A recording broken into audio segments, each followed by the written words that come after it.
So for now topic, let's discuss how mathematics predict the behavior and phenomena in the world.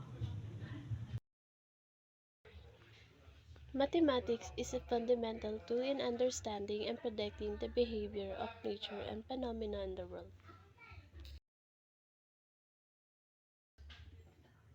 It provides a universal language and symbols that can be used to express abstract concepts.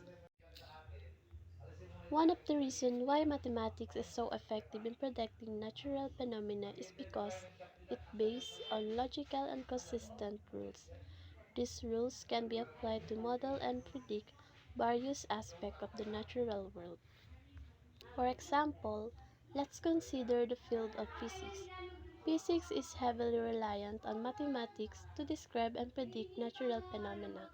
One of the most famous equations in physics is E equal mc2, which was proposed by Albert Einstein. This equation describes the relationship between energy, E, mass for m, and the speed of light for c.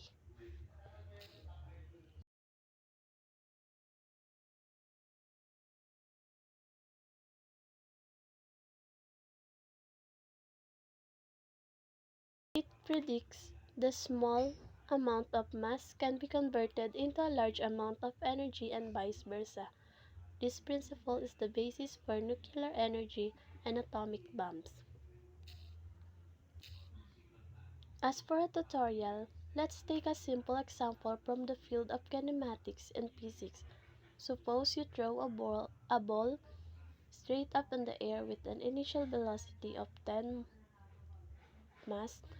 We want to know how high the ball will go before it starts falling back down. We can use the following equation to predict this. H equal V2 slash 2G,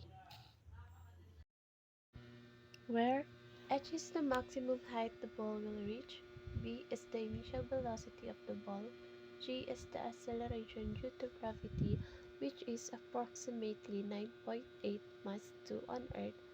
Plugging in the values we get h equal 10 ms divided by 2, 9.8 mass equal 5.1 meters. So, the ball will reach a maximum height of approximately 5.1 meters. This is a simple example of how mathematics can be used to predict a natural phenomenon.